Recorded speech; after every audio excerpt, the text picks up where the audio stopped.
We're going to go over fundamentals of art, so we're going to talk about composition, design, and that kind of fun stuff. But we are not going to talk about acrylics, watercolors, gouache, other mediums. I paint in oils, that's what I paint in. Other mediums have different techniques you can use. Some of them can be used across the board. And also with the colors vary. They have different names. So a certain green in oil has a different name if it's the same green in acrylic. And they're handled differently. They have different mediums that they use. So we're talking about oils. If you want to work in other mediums, you can. And the composition basics and stuff are all going to apply. But I'm not going to be able to talk about techniques in other kinds of mediums. The other thing too, I do representational art, which means that what I'm painting is supposed to look at least similar to what it is.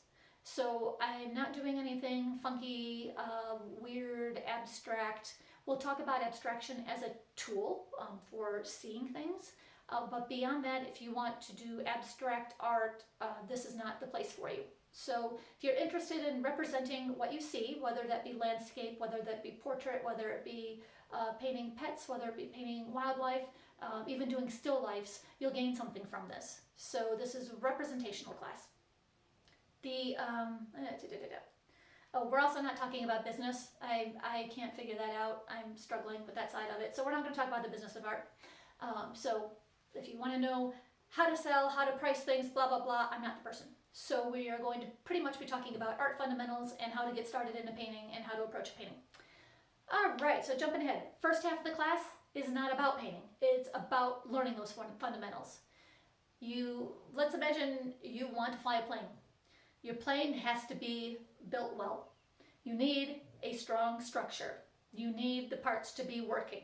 So you need to know how to use your tools. That's the way you are going to be able to take off and fly and land without crashing. Not only that, you need to know where you're going. You need to know what your destination is. We're going to talk about how to build a strong foundation, what tools we can use, and to plan a roadmap to get there. So that's what we're going to cover. There's another disclaimer. There's no magic paintbrush. Okay, there is no special brush or special color that's going to just create this wow. Okay, there are ways that we can create illusions of light, illusions of depth, taking something three-dimensional, representing it two-dimensionally, but making it feel three-dimensionally. Ways we can create texture of fur, like things that look tactile. There's tricks and tools for that, but there is no magic paintbrush. Okay. Again, if you're afraid of failing, painting's not for you. We'll all have failures. We learn from them. It's okay if something doesn't work, but we can work on fixing it. I can help you ask the questions to find out why things aren't working, and then how to approach to fix them. And some things just aren't even worth it. I've got some paintings that'll never be finished that are just failures that should probably just go into the dumpster. That said, we're not going to be doing a 1, 2, 3, paint like me. This is not I'm going to create a lot of little Michelle McCune painters. Okay, I'm going to show you the way I approach a painting. There's so many ways to do it. You can follow my approach. You don't have to follow my approach. But once we get those core fundamentals done, I'm going to show you some tips and tools. I'm going to share with you the materials I use, why I use them, and then how I actually jump into a painting. Okay. So I'm going to go really quickly over kind of the rough, what my course schedule objective is going to be. The next class, we're going to talk about choosing your subject, about what inspires you, what evokes emotion, asking some of the hard questions. Is this really worth painting? If you ask yourself, so what? Do you have an answer? Once you have what you want to paint, how do you choose the best format, which is your size and shape of your canvas? And we're going to talk about different formats and how even starting with the format, that impacts your design right off the bat and can actually change some of the emotional feeling just based on your format alone. Once we go over that, we're going to start delving into composition and design. So we're going to spend a lot of time here because if you don't have a good design or composition, which in art can kind of be used slightly interchangeably, no matter how good your technical skills are, your painting's not going to succeed. So your base groundwork is the most important. So we're going to spend a lot of time with composition and design. There's a lot of what are called rules. I like to call them emphatic suggestions of composition. We're going to go over a lot of these rules. They've been around for eras. I mean, generations and generations and generations and generations of artists have used these. There's validity to these rules. There's reasons for them. Understanding them gives you the option to break them knowingly. So we're going to talk about that. We're going to talk about basic plans, like basic design plans, achieving dynamic balance in a painting, and then we're going to talk a little bit about using photos, some of the goods and bads of using photos. I paint from photos, but there are challenges you have to be aware of. We're going to talk a lot about learning to see, which I've said multiple times, and you're going to keep hearing that. We're going to delve more into the elements of design like value and edge and line. We're going to go into color theory and how to use color effectively. Then we're going to go into tools and tips like the canvases and cleaners and brushes and some other little easy things that can be really invaluable. After that, then we'll start into how I started painting and how I go into it, which we'll see where things are at. I'm going to need comments from you guys on how you want to do it. I can definitely do demos. I could do time-lapse. We can do the let's watch paint dry and see how long these things actually take me videos. You don't want to do that. So we'll kind of go from there and see who's still on board with me at that point. We can actually do Zoom classes too. Those all sorts of things. I'm happy to share a reference and everyone can try it. I always encourage people to use your own reference, but when you're starting to learn some of these basics, it's good to have a strong reference material to start with, because honestly, if you have a bad reference, garbage in will be garbage out, and you're not going to have the tools at this point to be able to take a reference that isn't strong and make it into a strong painting. We'll talk about a checklist of things to ask yourself before you start painting, and then you ask yourself the same questions at the end of the painting, and how to decide when it's done. Really, again, I'm going to share a lot of the mistakes I made. You guys are going to be able to learn from my mistakes. I want to go just show you a couple of my favorite references, and then I'll pan around my studio really quickly just so you can see kind of where I work. With the references, there are some of them, if you're able to get, I highly recommend you get them and have them on hand. And then from there, my only homework I have for you guys is to start thinking about what's something you might want to paint. Just start thinking about it. So some of you might know the answer, some of you won't. Okay, so I will say there is, Richard Schmid was a really, really fabulous artist in terms of representational art. So he wrote a book, Alla Prima, Everything I Know About Painting, that is fantastic. It's not a quick read, but there's great pictures and things that show you a lot of these concepts. And when you have a visual to explain, that helps really understand. There's a second edition, Alla Prima 2, which if you look at the difference, Alla Prima 2 is twice as thick, so I would get Alla Prima 2. If you really think that you're going to want to keep painting, then I would get a hold of Richard Schmid's Alla Prima, or Alla Prima 2 is even better.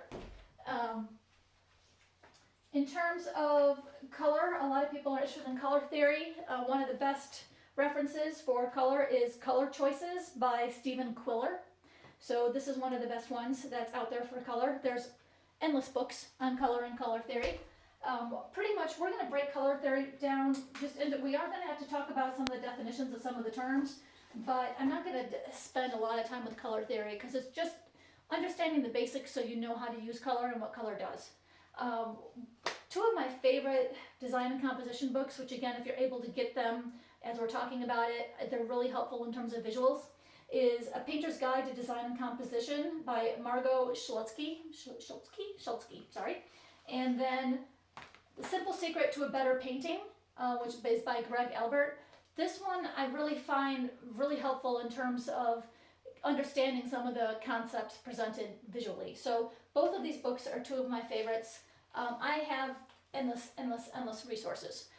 There's a lot of really good anatomy books. If you like North American, Doug Lindstrand does amazing books where he has drawings and photos, and there's some of the best reference for a lot of North American.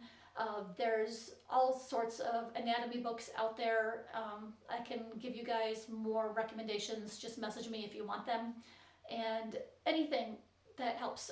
Pinterest is a great place too. So if you go on Pinterest, you can actually make your own board. Like let's say you want to do a painting of an owl and you want a barn owl. You can get all of these different pictures of owls and you can have them all in one place. So if you're looking for more detail, about an eye or about a beak, or there's something you don't understand in your reference, you can have everything in one place. So that's a great tip right there.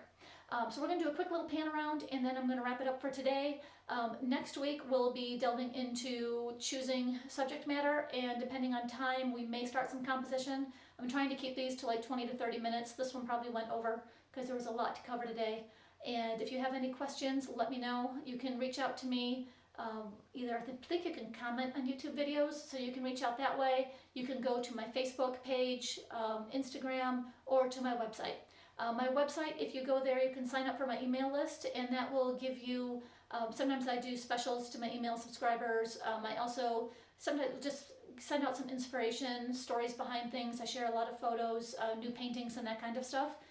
So if you want to do that, I highly recommend you go to my website. I just had it all redone, so hopefully everything's working there. So for that, again, please don't hesitate to reach me. Please share this. Please like this. Please spread the word, because I really just I've been very fortunate to be able to do this, and I want to share this with other people. So I will see you guys all next time. I'm going to step behind the camera right now, so that way I can just take it off and kind of pan around and show you a little bit about what my setup is. So here we go. All right. Oh, 35 minutes. Yeah, running over today. Okay. So we're in my studio right now, which has vaulted ceilings and a bunch of track lighting in it. We'll talk a little bit more about studio setup. I've got paints and brushes and palette knives and all sorts of fun things on the cart there. Right now, my studio is pretty full because I have this 6-foot tall bison painting that I'm working on. It's all palette knife work. It's really exciting. I've got a bunch of extra lights going on right now, both the video. So I've got my spotlights, a bunch of blank canvases, a closet full of canvas. We're going to kind of delve around here. So when I started talking about reference, I have got bookshelves and bookshelves of reference material, different artists, different anatomy, different kinds of animals, different magazines, basics of art and photography. I do have keep a television on, so I've got my TVs back there, and my computer, my lovely Epson Artisan 1430 printer that prints 13 by 19, which has been invaluable to me. And then I've got just a bunch more reference material, art show books. Many of these have been published in, so I always like to just kind of keep those, keep track of things. I'm doing some sculpting, so I've got some clay and sculpture stuff around. And then I've just got bins of photo references, so lots of those. I always have my little muses with me. So this is Toby is the Cavalier who's sleeping in front, and Gizzy is the Terrier mix that's behind him. Toby has some walking problems, so occasionally if we're doing classes, I may have to step away to help Toby. So I've got a little drawing table that I work some ideas out on. I always have a mirror in my studio, so there's a big mirror. We'll talk a lot about that. And then there's another painting that I finished, one that's in progress. And I just did my 3-foot by 3-foot bear painting that was all like palette knife work too. The big closet behind me, if I open those doors, they're really scary. That closet is packed full of art supplies. So I keep a lot of my stuff on this cart that I work with, but again, we're going to go over all of that later. Sorry, this one ran a little bit long, but I hope to see everybody next time, and I hope you guys are excited. Don't be afraid, and take the bull by the horns. Ha ha ha. Okay, sorry. Bad jokes. All right, we will see you next week.